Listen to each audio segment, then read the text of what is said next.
What Was That Like contains adult language and content and is not intended for all audiences. Listener discretion is advised.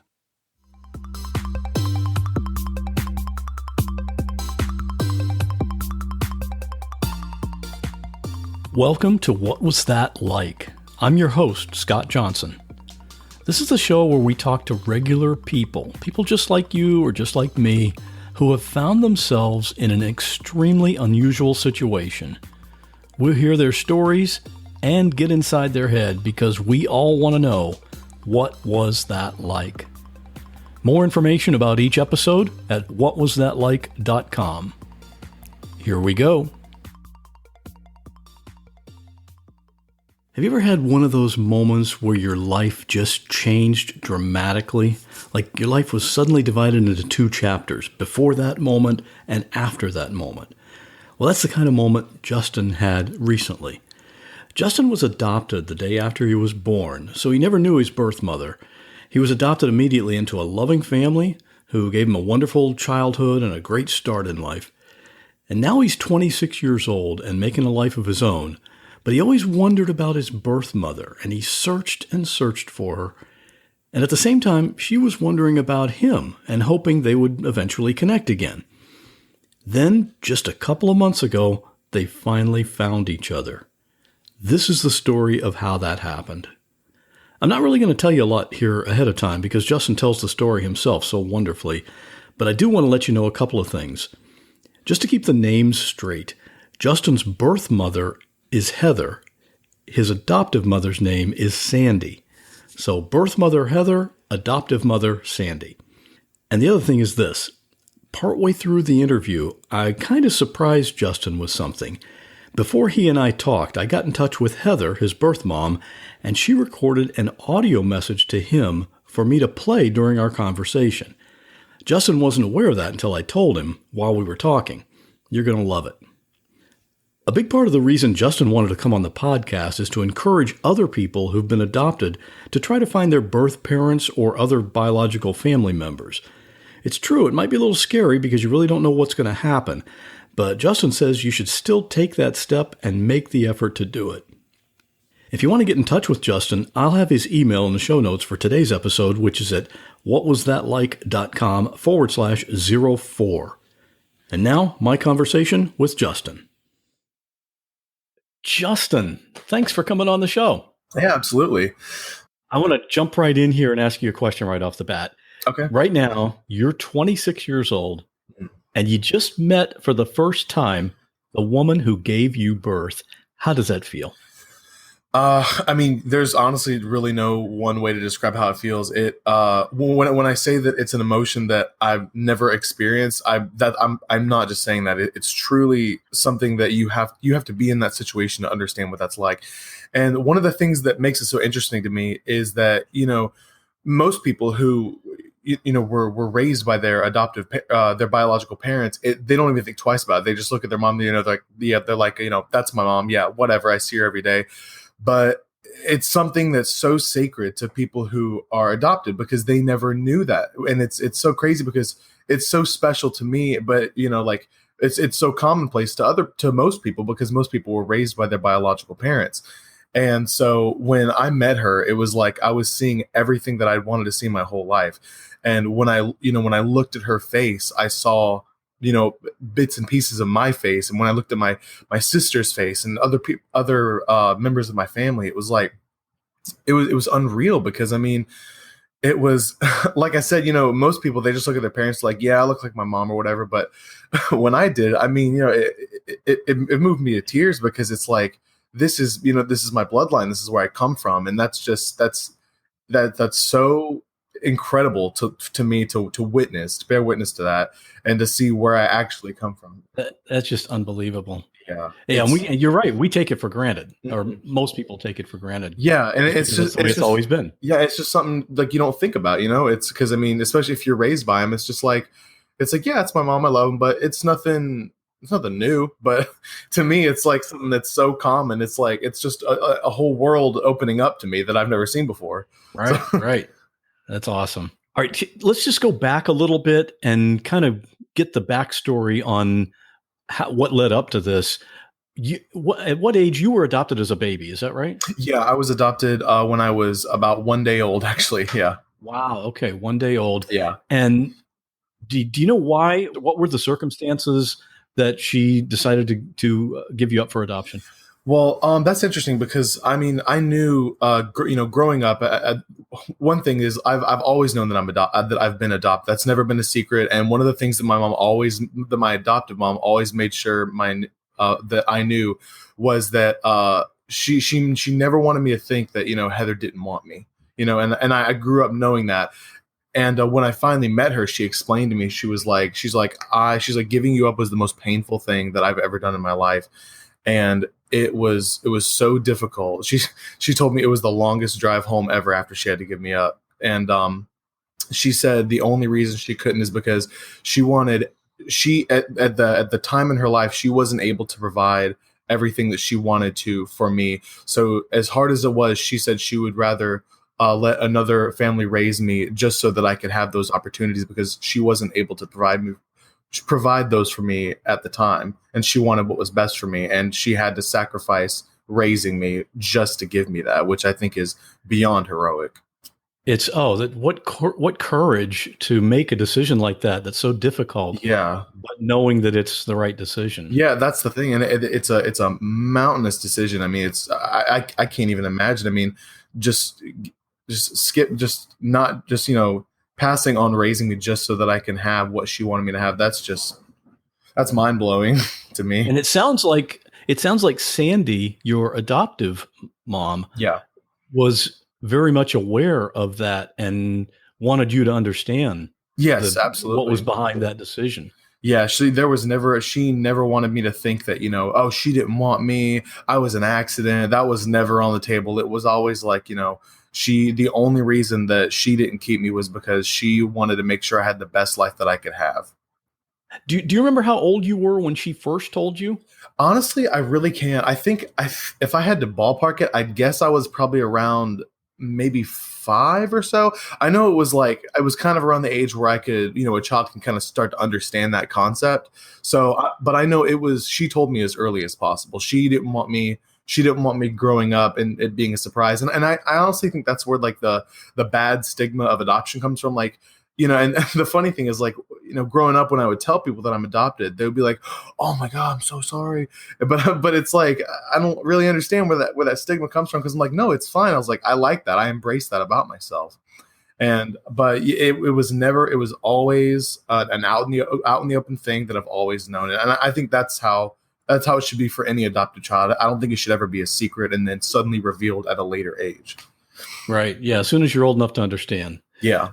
As a child, interacting with other kids and your friends, did you ever have any sense of feeling different?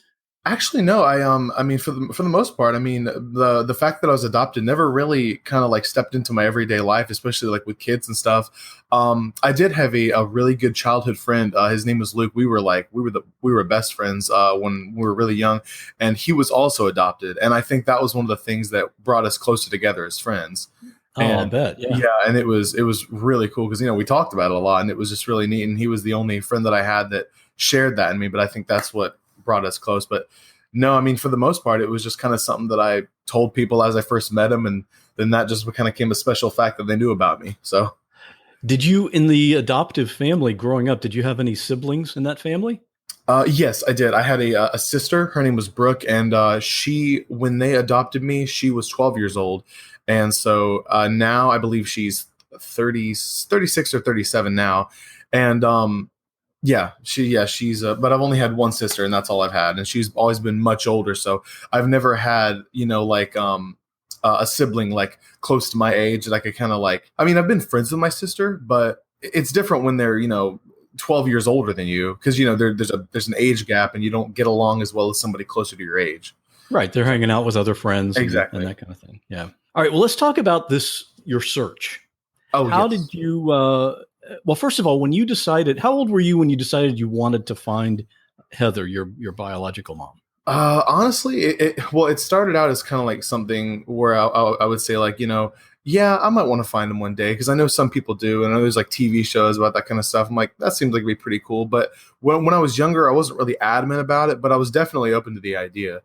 But I kind of probably around maybe like probably like 12 or 13 when I like started really like using computers and stuff. I was like, well, I could probably use the web to do some searching. And so kind of fast forward over the years, I would go on these like kicks where I would just like go into these deep searches and I would try to find like any kind of Heathers that would match up with the name. And I had sent so many messages to so many Heathers that I thought might be my mom. And so many of them were like, oh, nope, sorry, but best of luck to you. I wish I was your mom. but I mean, yeah, it's just I've searched a lot. And I the thing is, I don't think my birth records were still. Well, the thing is, what kind of made me a little bit hopeless sometimes about finding him is that it was a closed adoption and very little information was exchanged between the adoption agency. That was one of the questions I wanted to ask: is what information did you have to start with? Oh yeah, what could you go by? Yeah, so I had two things. I had my biological mother's name, Heather. That's all I had. And then I knew that my mother's father was a preacher, and that's all I knew. And all I knew was the general area they lived in, and it wasn't much to go off of. But it's just a lot of failed messages here and there. But I mean, it's been a long search for sure. I mean, it's been a lot of effort going into this. Right.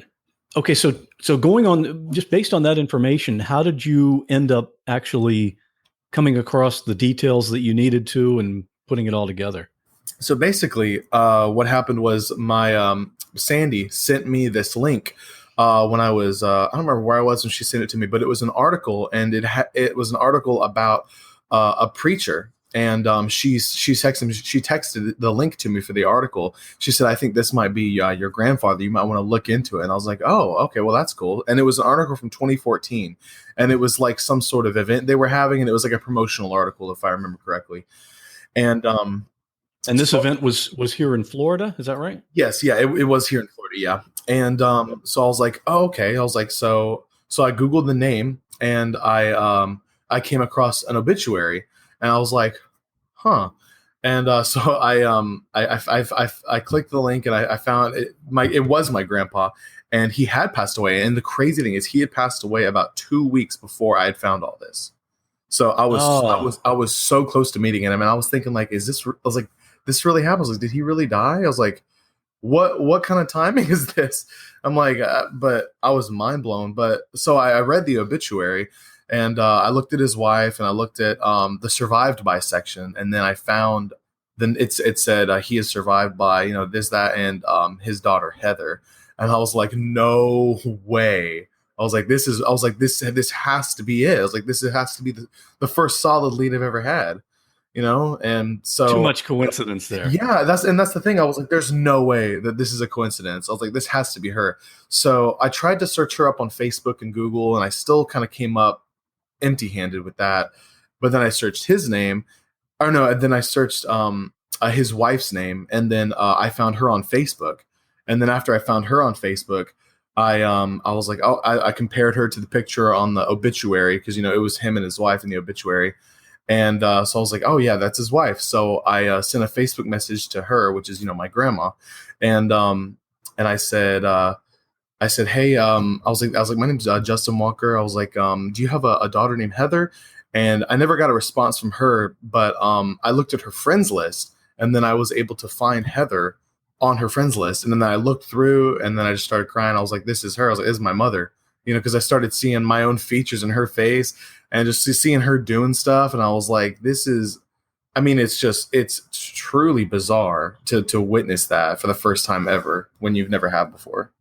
That's got to be, the only thing I can compare it to is when you buy a lottery ticket and you're reading the numbers and it says that you just won $50 million. Yeah. It's like it's almost like you're outside of your own body thinking, is this really happening? Yeah, that's exactly what I felt. I was like, this is actually happening. I was like, so many people, go on this chase that so many people go on this chase that I've been going on, And so many people come up empty-handed all the time, but I mean, I actually found it. I found the pot of gold at the end of the rainbow. I mean, it's just so sought after. All right. Now, so when you found her on Facebook, you contacted her by sending a Facebook message? Yes.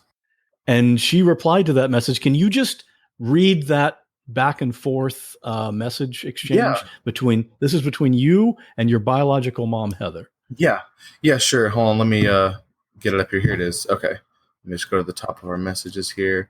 And this was only like 8 weeks ago that this actually took place. Yeah. This happened like at the tail end of May. So yeah, it wasn't that long ago. Record this. Yeah. Okay, here it is. Okay, so I said, hello, Miss Davis. My name's Justin Walker, and I was born in March 8th, 1992. Did you give a child up for adoption during that time? And then I said, I understand if there's a chance that this might be a sensitive subject. And a few days went by because I know Facebook's a little finicky. If you're not friends with somebody, that they won't get their message or whatever. And then one day, I was wrapping up at work. I get off work at 5 o'clock, and it was 4:30, and then I get a Facebook notification. And then I just start shaking. I mean, it's truly unbelievable. She says, "Oh my gosh, Justin, yes.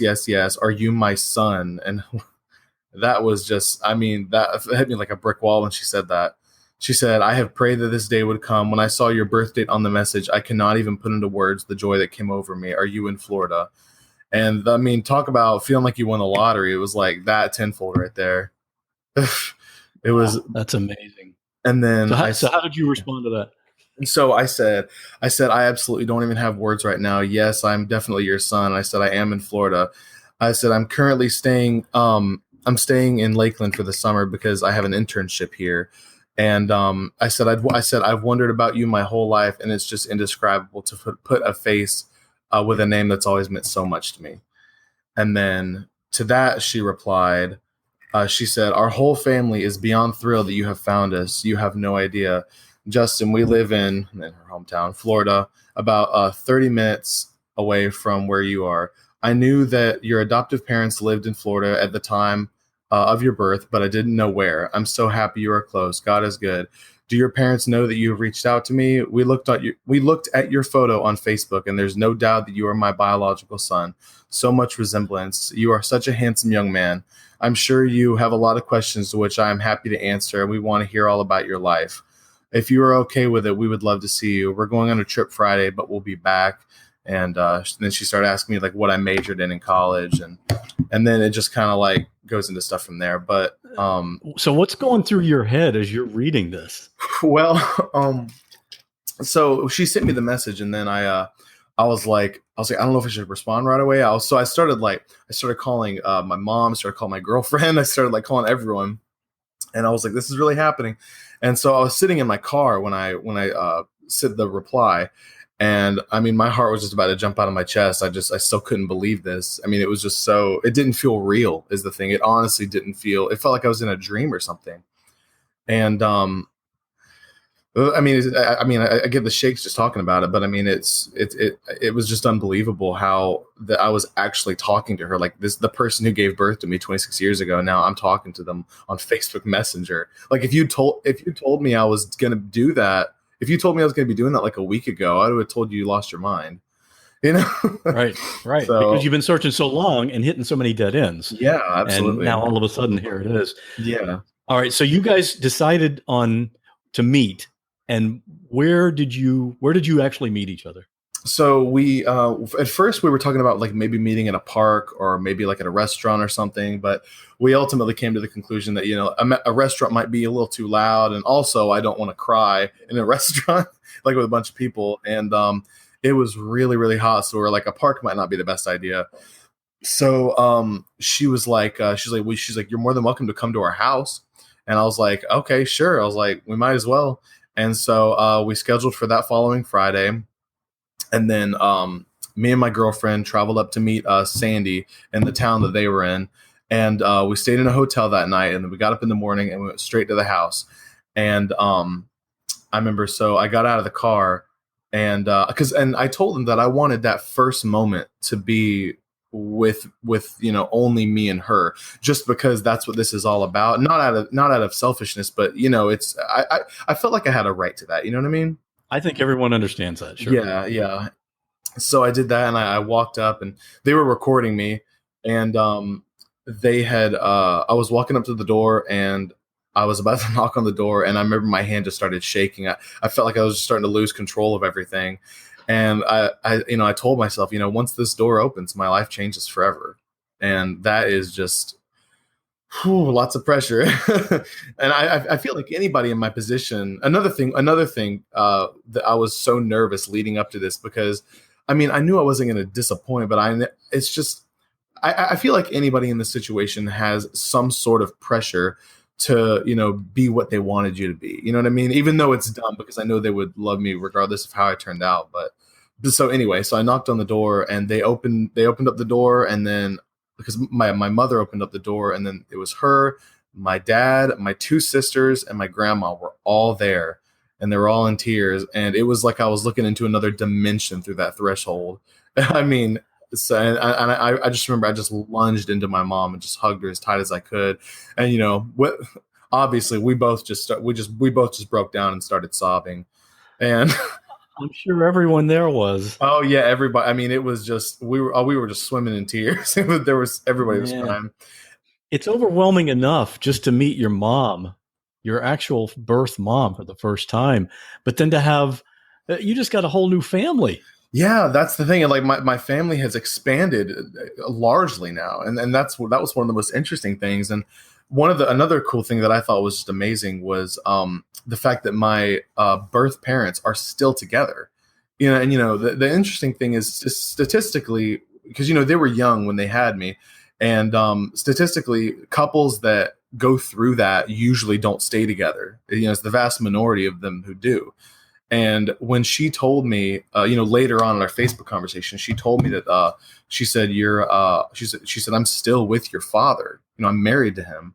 And she said, you have two full blood biological sisters. And then, I felt like I was flying, because I was like, and she said, one of them's 16, one of them's 19. I was like, you're kidding me. I was like, that is nuts. Because something that I always thought it would play out that I would meet them, and she remarried, and I have maybe like a half sibling or something.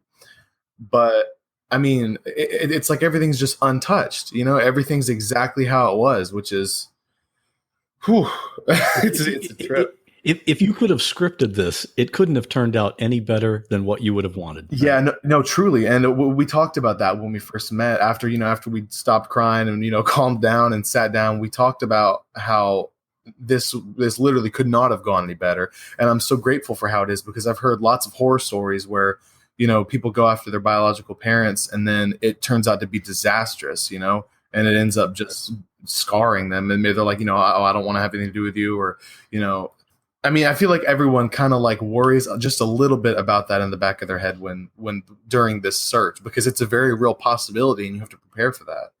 Right. But I'm just so grateful that everything just worked out perfectly in unison.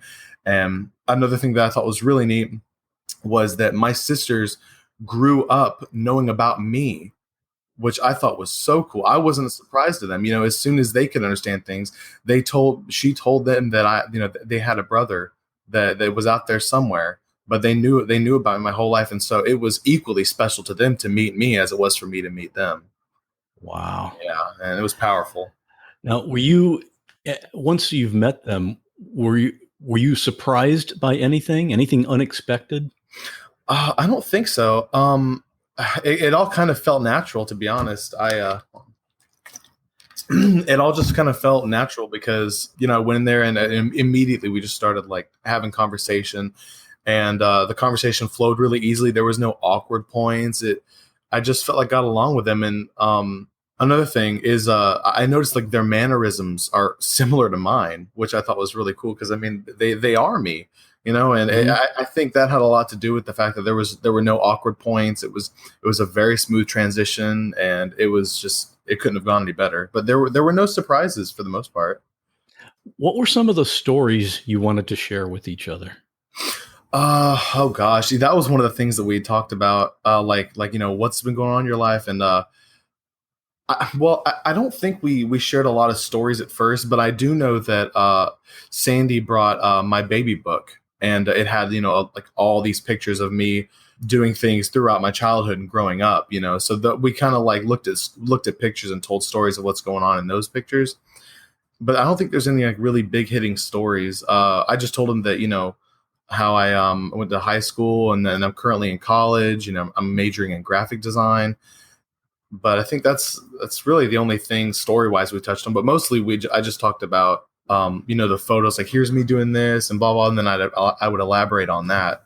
Right, because that's your whole childhood, and she hasn't seen you. Yeah, and I think that's what she was most interested in, because she wanted to see how I was developing, because she wasn't able to do that. And for years, well, her whole life, she said she'd always wondered like what what's he doing. And every time March 8th would roll around, she'd be like, I wonder what he's doing for his birthday.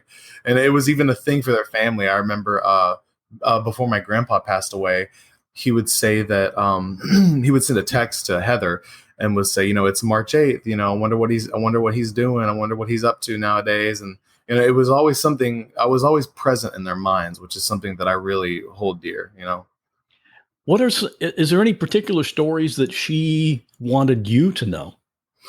I'm trying to think. So one of the stories that I know that she wanted me to know was, I thought this was really cool, and I didn't know this.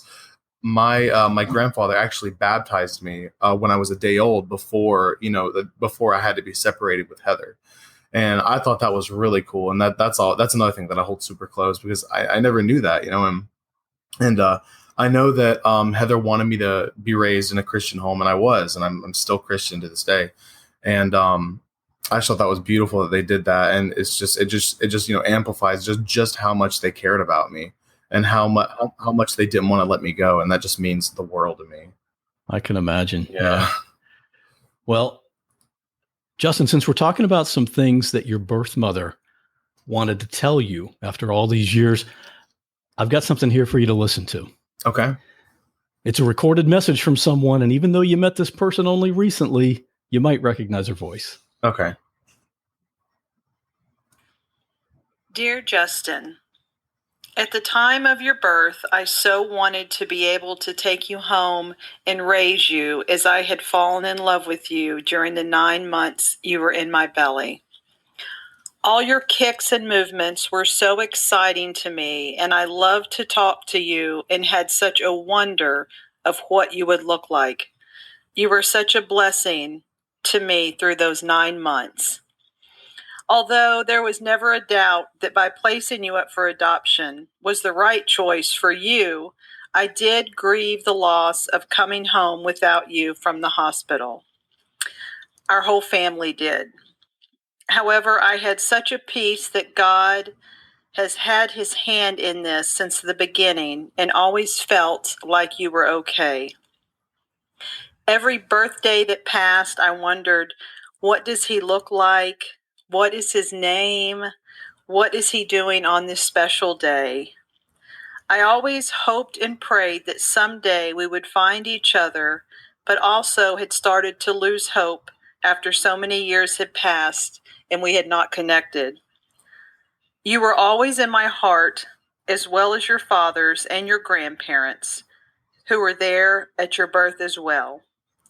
The time I spent with you in the hospital was priceless and painful, as I knew that soon I would have to say goodbye and your new family would be coming to take you home. A few months ago, when I received your text message, I nearly fell out of my chair. There are no words to explain the complete euphoria I felt when I read your message. I was almost frozen for about 5 minutes in disbelief. This was a dream come true.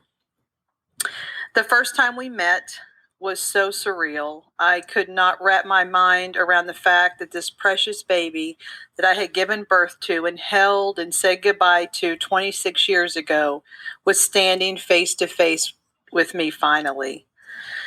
Meeting your adoptive mother was so precious to me as well. Here was this wonderful woman who I entrusted your life with, and who fulfilled every promise about how she would raise you at the time I was pregnant. I owe her everything. You have grown into such an incredible, handsome, smart, and loving young man.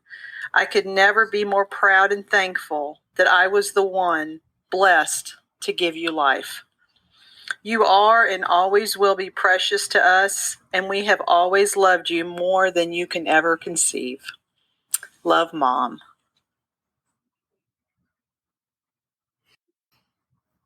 Oh man, that like even listening to that kind of chokes me up a little. Me too. Oh, jeez. Oh god. It's such a full circle and complete feeling to know that, you know, she's proud of me and she's proud to see what I've become. And that, I mean, honestly, there's nothing. It feels like the ultimate accomplishment, you know, for her to where I come from, you know, my blood to be proud of who I am. That's just so fulfilling. That first day you met, how long did you talk? Oh my gosh, we talked pretty much all day. I got there, I think, at around 10 or 11, I believe. And we cried for about 30 minutes. And then we sat down. And then we just, I remember Sandy had, you know, the baby book. And then we looked through those. And then another thing that I thought was amazing was I found out that Heather actually had a baby book of her own. And I thought that was so cool because it had pictures. You know, even though she only had me for about 24 hours, she took as many photos and as many, you know, happy moments as she could so that she could have that. And she had my wrist strap from when I was an infant, you know, and she had that in there. And she had photos of, you know, her holding me and stuff. And it meant so much because, you know, as little time as she had, she wanted to make the absolute most of that 24 hours because, you know, as far as she knew, that would be the last that she would ever see me. And it was just, I mean, it made me cry, but it made me smile. And just to seeing those pictures, because, you know, when I look at those pictures, it's like those are now those are now the earliest photos I've seen of myself. Right. And it's just a sense of origin to see those. And it was beautiful. I mean, but yeah, so we talked for, I remember we talked for about 3 hours, and then Sandy had to leave because she had to go to New York with my sister. They had like a trip planned already, so she had to be back where I'm from, and they had to catch a plane. But after that, Brandy and I stayed behind, and we talked with them more and more, and we just kind of like started talking about like little things that, you know, normally you would find out over the years naturally, but we started talking about, you know, like your hobbies, you know, you like spicy food, what's your favorite this, what's your favorite that. We started talking about all kinds of stuff, and I remember feeling one particular time when it was me and my girlfriend Brandy, and we were all of us were just standing in the kitchen, and I just kind of had this not to sound exaggerating, but kind of like a sort of an out of body experience real quick, because I kind of felt disconnected from myself, but not in a bad way. It just, like, the sense of, is this happening, was so profound that I honestly felt like I was like what my eyes were seeing while I was watching it on TV. It was just like, because I just still couldn't believe it. I don't think my mind was truly wrapping around what was happening, that it was finally, you know, culminating after all this time. And I was casually standing in a kitchen talking with my biological family, and that I never in a million years thought that would happen, but it was beautiful. And now, when you were first born, did Heather and Sandy meet each other face to face at that time? No, they'd actually never seen each other, because what happened was there was they got me through an adoption agency, and they had I remember Heather had to leave me at the hospital, and then the adoption agency, you know, one of the attorneys, they came and got me, and then brought me outside to you know, Sandy and my family, you know, Brooke, and so, but yeah, they never met. And one of the most fascinating points was there was a photo of the attorney carrying me out to Sandy, and Heather thought that was just so cool, and I did too, because, you know, that was the connecting point that she never got to see, you know, because I mean, that photo was taken maybe 20 minutes after she said goodbye, and she got to see, what happened afterward. And I can't imagine the closure that has to bring. And so now they've also met for the first time. Yeah. And when as soon as Sandy hugged Heather, that was also crazy to see. I mean, my my adoptive and biological mom like hugging. I was like, another thing I never thought would happen. That was just crazy to see. And they met, and they, of course, they both just sobbed when they hugged each other. Because I mean they're both so special to me in different ways. But I mean, it's a whole lot of good crying going on in this whole situation. Huh? Yeah, it was nuts. All right. Well, going forward, how many times have you met since that initial meeting? So we met. So we met our first time, and then we met 2 times. We met a time after that, and then I believe the time after that was Father's Day.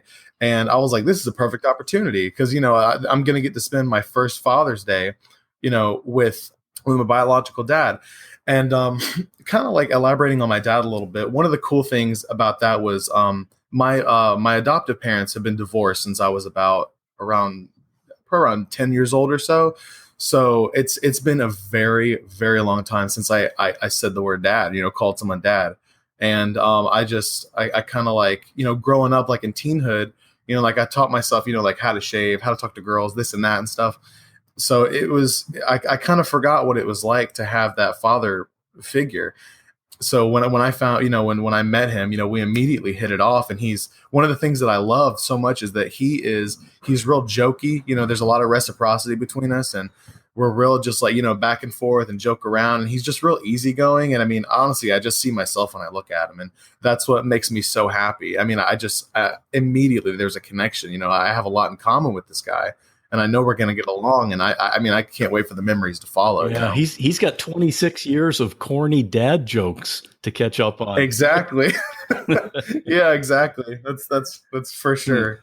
Do you feel like you really, quote unquote, know each other yet, or is there just a whole lot still left to explore? Honestly, I think a little bit of both. I think because kind of rewinding, I forgot to mention this earlier, but before I met them for the first time, Heather was like, if you can, like, I want to, she's like, I'd love to talk to you on the phone. And I was like, oh boy, I was like, nervous. But I'm like, yeah, absolutely. Because I want to hear her voice. And I remember I was so nervous to make that phone call because, I'm about to hear her voice. And the craziest thing, as soon as she picked up the phone and she said hello, I know this sounds dumb, and I know it, but I swear her voice sounded familiar, and I don't know why, but I feel like I'd heard her voice before, and I felt a sense of comfort when I heard it. And I'm not sure, because I know they say you can hear your mother's voice when you're in the womb. I don't know if there was like some circuit way, way, way back in the back of my head that got lit up after all these years, but I felt like I knew it. So going fast forward, I mean, I felt like there was an instant connection, and I feel like I've learned a ton about them. But at the same time, one of the beautiful things about it is I feel like there's still so much that we have left to learn about each other, and that's what makes it so exciting, because there's so much, uncharted territory, we don't know everything. So, and I think that's amazing that, as time goes on, the more I meet them, the more opportunities I'm going to have to learn more about them and spend more time with them. And that's what makes it so exciting. What are your plans now for regularly connecting with each other going into the future? So as for right now, I have one more semester. My college is about 7 hours away from where they live. So right now I'm going to go back to school and finish my last semester at my college. And then my plan right now is to, after I graduate from there, I want to see if I can find a place close to down here, because, I want to live like, somewhere near them so that I can keep this up regularly. And so after I graduate, I definitely want to find a place where they are accessible, where they can be a drive away if I need to be. Right. And what I was thinking, when you go back to school, if any of your classes have an assignment, write an essay, what you did this last summer. I think you're going to have the best story of all of them. Oh yeah, no, for sure. And the thing is, every person that I've told this story to, they're always like, you're going to remember this summer for the rest of your life. Yeah. I was thinking you guys should plan and go on a cruise together.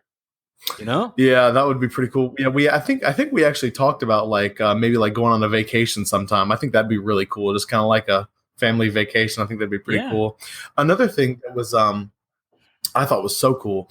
And I think this is just another crazy coincidence. Is she told me that I have an aunt and uncle and some extended family that live about an hour from where my college is. So whenever I go back in the next couple weeks to finish out my last semester, I'm gonna go. I'm gonna take a few weekends and a weekend here and there, and I'm gonna go visit them and meet them for the first time. And they're just they're just as excited as everyone else. I mean, like I said, this whole thing has just caused an earthquake reaction on both sides. A good earthquake. Yeah, for sure. Yeah. Is there any aspect of this story that we haven't talked about that you want to talk about? Oh yeah, I guess I can elaborate on my sisters a little bit. So yeah, my sisters, they're just to kind of elaborate on them. It's also been just super cool to see them, and because like I stated before, I had a sister growing up, and I loved her, and we got along, but she was much older than me, so like it was never really like, you get what I'm saying, like it's better to get along with someone that's closer to your age, just because you tend to have more stuff in common, you hang out with the same people kind of stuff. And I thought it was so cool that I had sisters that were closer to my age. And I was like, oh, that's awesome, because we're going to get along great. And we do. And, I text them every day, and, we have each other's Snapchat and whatever. And we just chat here and there, and we just check up on each other. And when we meet in person, when we just talk, I mean, the conversation will just get flowing. And it feels so natural, and it's just, that's just the natural beauty of all of this, is everything just feels absolutely the best it could be. It feels perfect. Yeah. I get along so well with my sisters and everybody as well. So, Justin, I know some people that are listening to this are people that have been adopted, and they haven't found their biological mother or father yet. But they're looking, and they might be nervous or, not sure how it's going to turn out. What would you say to someone like that? Well, I'm really glad you asked me that, because I do have a strong opinion on that sort of thing. I think anybody who wants to find out where they come from, I know that if it might be scary going into it, because this is a world that you don't know anything about, and it could go anyway. But I think ultimately, it's best to go for it, because honestly, you never know what could be in store. Absolutely. I mean, even if it doesn't work out, I mean, at the very least, you'll have closure for that. I mean, I think it's such an important thing to know where you come from, and to see your own blood, and people, when you look at people, you see them in you. And I think that's something that anybody who can experience should experience. And I think absolutely just give it a chance, do everything you can to just at least meet them, and if you meet them and if it doesn't work out, at least you know what I mean? Because I mean, it's just that kind of closure is just so fulfilling either way. Right. So, I mean, if there's anybody out there who's, wondering, I mean, please just absolutely go for it. If either way, you'll feel full circle either way. It's very important to just to see that and experience that if you can. And their family might be looking for them as well, and want to connect. And that's the thing, and that's the coin toss. It's like, I mean, if they are, then you can have your families. Now your family's huge. Even if you've already had a big family, but you gain more members, and it's amazing to me to know that they're going to be at my wedding when I get married. They're going to be at my college graduation. They're going to be this and that, and it's my family. And I'll always have them in my life no matter what. And that is just, I mean, the definition of a blessing. It's amazing to know that. But absolutely, I mean, just don't, even if it's scary, at least find out for yourself. You'll be glad you did either way. All right. Well, Justin, this is such an awesome story. And I'm really, really glad that you took the initiative and that you guys were able to connect. And I think it's going to help a lot of people in hearing this too. Both people that are adoptees and families that gave up their child for adoption, knowing that there's a really, there's a possibility that you can connect and be a blessing to each other. For people that want to talk to you or want to contact you in some way, you gave me your email address, and so I'll put that in the show notes. So if somebody wants to send you an email, then they can do that. And absolutely, yeah. And once again, Justin, great story. Thank you so much for sharing with us. Absolutely, Scott. Thank you so much for giving me this opportunity to get it out there, because that's one of the biggest. I want this story to be shared as much as possible, because it means so much to me. And posting it here on different websites and seeing people's reactions, I just love to see how it moves people. And I thank you for this opportunity to get it out there even further. I really do. Thanks for listening to this episode. My goal for each show is to introduce you to people and stories that you just won't find on other podcasts. If you want to help support the show, you just need to subscribe, and that way you'll never miss an episode. You can click on any of the subscribe buttons on the website, which is whatwasthatlike.com. You'll see all the links right there at the top where you can subscribe directly to this show on Apple Podcasts, Google Podcasts, Google Play Music, Spotify, Stitcher Radio, or on whatever app you use to catch your podcasts.